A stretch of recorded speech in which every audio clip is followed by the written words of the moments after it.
Hi there, my name is Tasia Holmes, and I chose to look into the Code of Fair Testing Practices in Education. This is a guide for professionals who provide and use tests that are fair regardless of race, gender, age, sexual orientation, religion, national origin, ethnicity, linguistic background, or other personal characteristics. As the title states, specifications only relate to education, such as admissions, education diagnosis, and student placement. It does not relate to employment testing, licensure, or certification testing. It's also not related to teacher-created tests to be used in the classroom.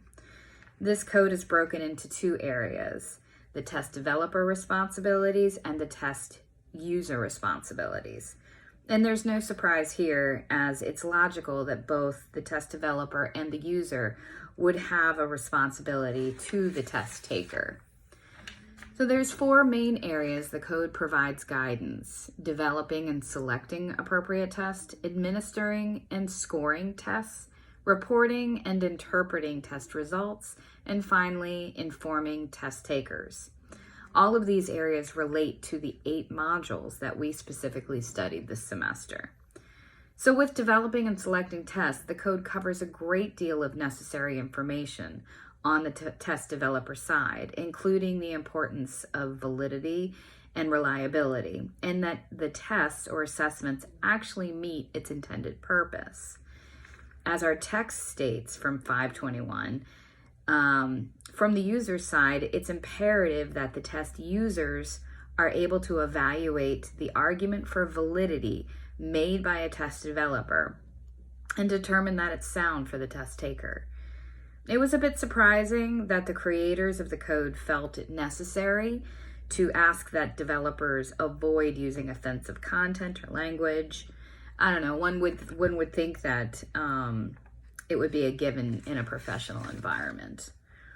So I also appreciate seeing in the section administering and scoring that the code writers expressed a need for there to be guidelines for people with disabilities who may need special accommodations.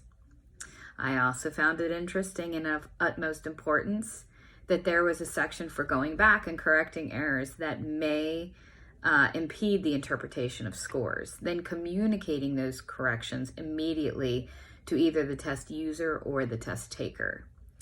That I think provides transparency, which is incredibly important in assessments. Out of all the links that we were to review, it seems as though the Code of Fair Testing Practices in Education was the most encompassing of all the areas that we studied this semester.